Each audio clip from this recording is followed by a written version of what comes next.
안녕하십니까. 거꾸로 투자하는 쇼킹 부동산입니다. 중요한 부동산 관련 소식이 쏟아져서 여러분들께 말씀을 드리고자 합니다. 일단은 제일 중요한 것은 잠실 지역의 초급매 소진 소식이고요. 두 번째는 12월 아파트 거래량을 여러분들 꼭 보실 필요가 생겼습니다. 마지막으로 임대아파트 제도 개편과 안전진단 기준 완화 부분, 정부가 곧 발표하기로 되어 있는 부분에 언론 보도로 일부 나온 게 있어서 정리를 드리고자 합니다. 영상 시청 전에 구독 부탁드리겠습니다. 자, 첫 번째 소식은요, 잠실 엘리트 아파트 급매 소진 소식입니다. 기사가 이렇게 떴어요. 12월 1일 이후 잔금 조건 잠실 아파트 급매 싹 빠졌다, 이런 기사였습니다. 내용을 살펴보니까 잠실동 인근의 부동산 공인중개업소 등에 따르면 잠실 엘스, 리센트, 트리즘으로 불리는 대단지 아파트들의 호가가 오르고 있다. 현재 전용 84제곱미터 기준으로 호가가 19억 원에서 최저점이 형성되어 있는데 10권 내외에 19억에 나와 있는 매물들은 다 못난이고 그 이상 매물들은 가격이 오르고 있더라. 그래서 송파구 잠실동에 있는 A 공인중개 관계자가 이렇게 이야기했대요. 3, 4개월째 거래되지 않던 급매물이 최근 들어 갑자기 거래되고 있다. 그것을 기사화한 내용이죠. 자, 제가 이 이야기를 처음 접한 시기가요, 11월 23일이었습니다. 그때 한 커뮤니티에 이런 글이 올라왔어요. 바닥은 다졌습니다. 15억 대출 규제가 풀리면서 잠실 지역의 급매가 빠르게 소진되고 있다. 잠실 엘스에서 10개 이상, 헬로시티에서 5개 이상 급매가 소진됐더라. 이때 댓글이 바닥 타령하다가 지하실 구경한다 비꼬는 글이 많았는데, 이 글 말고도요, 이제 해당 지역의 공인중개업소에서 운영하는 블로그들 보면은 급매가 소진된다는 얘기가 계속 나오고 있었습니다. 자, 이게 맞는지 틀린지 보려면 실거래가를 확인해야 되는데, 지금 리센츠의 실거래가 보면은 11월 11일과 12일 날 거래가 2건이 등록되어 있고, 잠실 엘스 같은 경우는 11월 달에 3건이 등록됐습니다. 아직 11월 중순 이후의 거래는 확인이 안 되고 있어요. 매물이 소진됐다는 건 솔직히 지금 가계약금을 납부한 상태라는 거죠. 그러면 본 계약을 체결해야 되고, 그 계약을 이제 중개업소에서 한 달 이내에 신고를 해야 되기 때문에 아직까지 11월 말에 거래가 많았는지 객관적으로 확인할 방법은 없는데, 지금 업계에서는 거래가 많이 됐다는 것은 지금 공공연한 사실인 것 같습니다.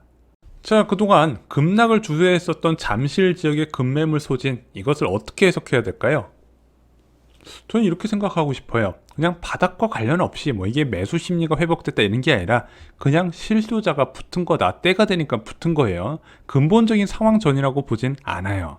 자, 내년 1월, 2월 전세 만기 세입자들이 실거주 주택을 알아보는 시기가 11월 중순부터입니다. 그래서 먼저 내 집 나가는 거 확인하고 그 다음에 이사갈 집을 알아보고 계약을 하는 거예요. 그런데 원래 엘리트 아파트 같이 투기과열지구에 10억 초과하는 주택은 매수가 대출이 안 되다 보니까 제한이 됐는데, 이게 12월 1일부터 풀리다 보니까 자금 여유가 있거나 기존 주택을 처분한 사람은 실수로 매수가 가능했던 거고, 그 수요가 초급매 위주로 몰렸다는 거죠.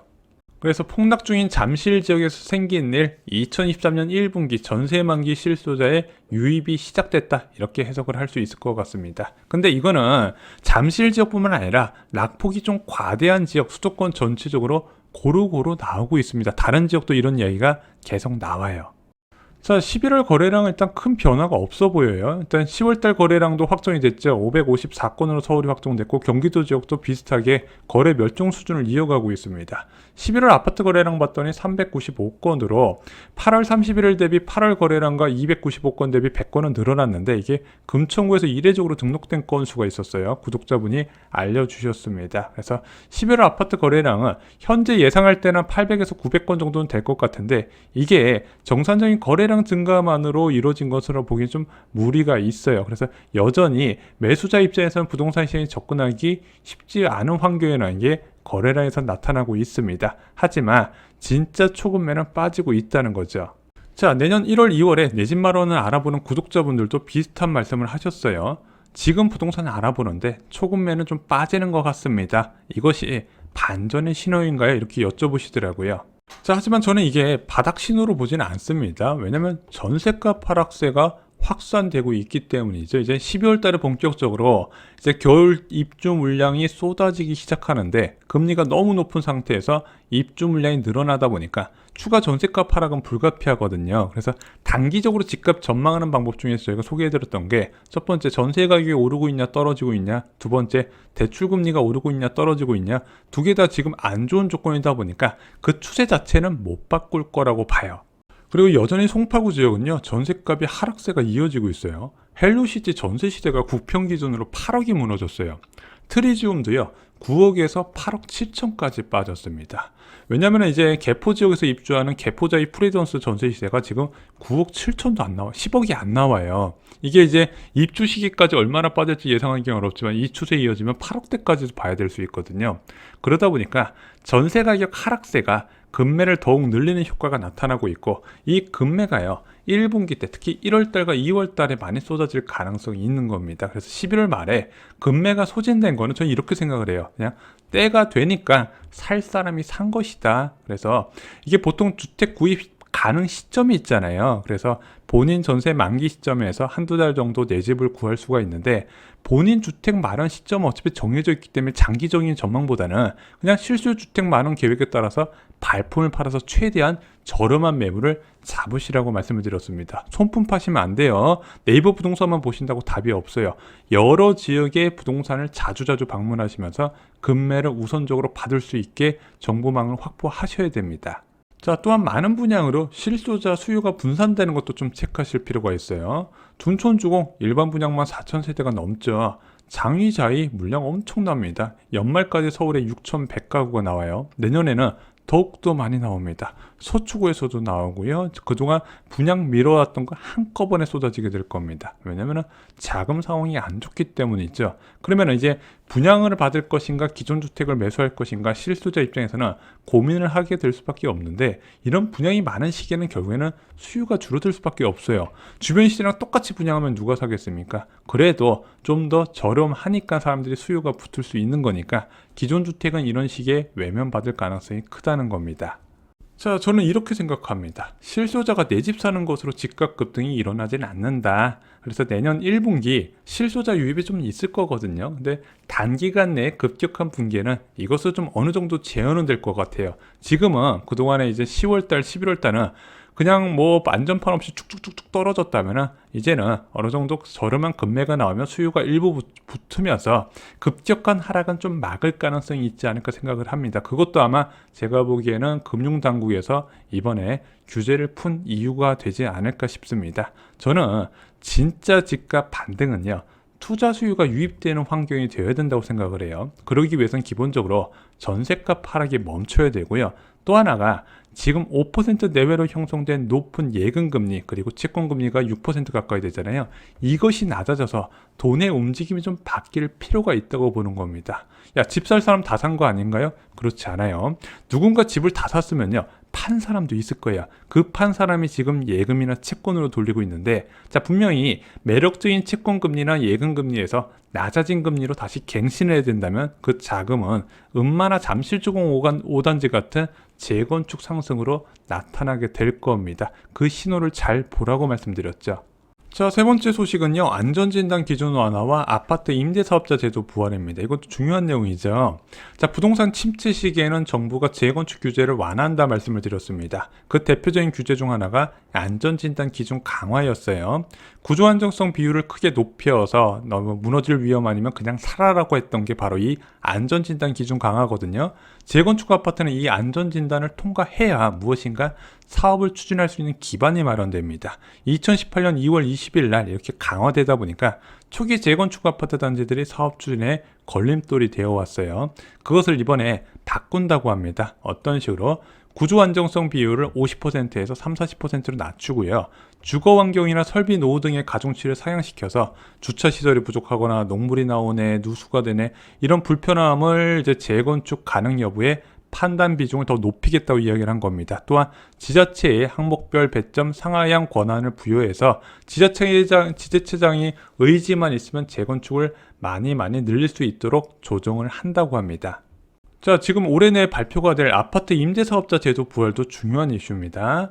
갭 투자자가 10년간 5% 이내로 임대료를 증액하며 세입자의 거주권을 보유하잖아요. 세제 혜택을 주는 거예요. 그래서 보증금 증액 제한과 매도 제한이 걸리지만 야, 그만큼 너는 정부가 해야 될 임대사업을 대신해 줬기 때문에 세금 절감 혜택을 주겠다. 이것이 아파트 임대사업자의 핵심입니다. 자, 그럼 임대사업자는 10년 동안 전세 보증금도 많이 못 올리는데 왜 이것을 선택을 할까요? 혜택이 있겠죠. 대표적인 게 거주주택 비과세 혜택입니다. 내가 살고 있는 집이 있고 나머지는 임대 주는 집이 있어요. 그런데 내가 만약에 집이 여러 채여가지고 내 집에 비과세 혜택을 못 받으면 억울하잖아. 그래서 등록 임대된 주택 제외하고 본인 거주주택은 똑같이 다른 사람과 거주주택 비과세 혜택을 받을 수가 있습니다. 또 하나 가장 많이 하는 이유죠. 양도소득세 장기보유 특별공제 최대 70%까지 적용됩니다. 그 외에도 각종 혜택이 있는데 양도소득세 중과 배제나 종합부동산세 합산 배제 같은 굵직굵직한 혜택이 있었지만 이게 2018년 9.13 부동산 대책에서 개편이 되면서 그 이후 취득한 주택은 혜택 적용이 안 되고 있습니다.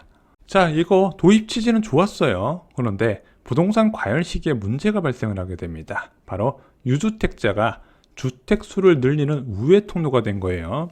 자, 유주택자가 집 사지 말라 하고 종부세도 부과하고 양도소득세도 중과를 부과하는데 이것이 다 피해갈 수 있는 길이 되네. 그래서 2020년 70 부동산 대책에서 이 등록 임대사업자 제도가 대폭 보완이 됩니다. 그래서 일단 아파트는 신규 등록이 막혀버렸고요.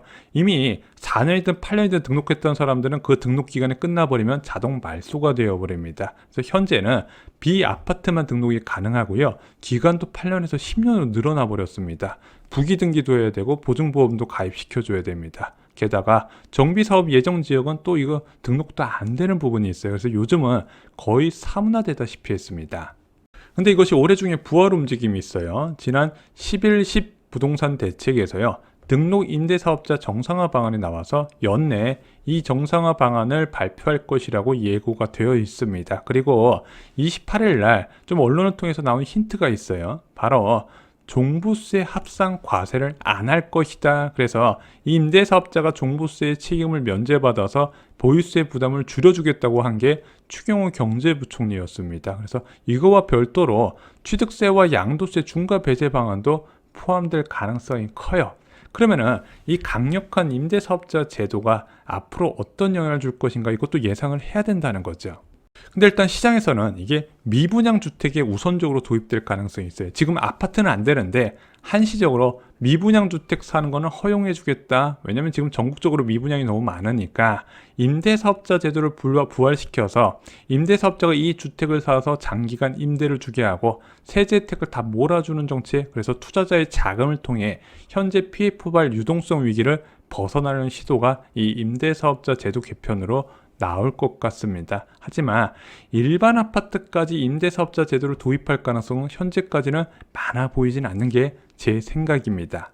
그리고 10월 미분양 주택 통계가 발표됐습니다. 10월 말 기준 전국의 미분양 주택 수가 47,000호입니다. 전월 대비 13.5% 5,600호가 증가했다는 부분이에요. 그래서 제일 적었을 때가 2021년 10월이었거든요. 그 이후에 지속적으로 늘어나면서 3배 이상 증가한 상황입니다. 자, 그런데 지역별로 좀 차이가 있어요. 수도권은 7,612호의 미분양 주택이 있다고 합니다. 전월 대비 2.6% 오히려 감소했어요. 문제는 지방 같은 경우는 39,605호로 전월 대비 17.2% 5,814호가 증가했다고 합니다. 특히 대구 지역이 1,800호나 등록이 됐네요. 그래서 가끔 저한테 지방 지역, 특히 미분양이 많은 지역에 주택 구입하는 거 어떻게 생각하시냐 여기 여쭤보시는데요. 저는 이렇게 답변을 드립니다.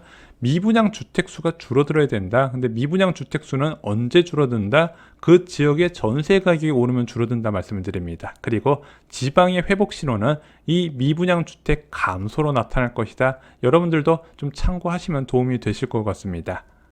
자, 쇼킹부동산은 2023년부터 2024년 초 내 집 마련을 권해드리고 있습니다. 저희가 지금까지 계속 연구를 해보면서 왜 쇼킹부동산만 내년에 집 사라고 하는 것 같지? 그래서 다른 전문가분들의 의견을 좀 다양하게 책도 읽어보고 영상도 보면서 체크를 해봤고요. 또한 과거 4번의 부동산 하락 과정에 대해서도 정리를 해보면서 이번과 무엇이 다른가를 종합적으로 판단했을 때 저는 제 주장을 그대로 여러분들께 계속 말씀드리기로 했습니다. 그래서 내 집 마련 저는 적극적으로 추천을 드리겠습니다. 집은 거꾸로 사는 거라고 말씀드렸습니다. 기왕 사시는 거 무조건 최대한 싸게 사시기 바랍니다. 쇼킹부동산 서적 역전세대란에 모든 것을 정리해 두었습니다. 이상으로 영상 마치겠습니다.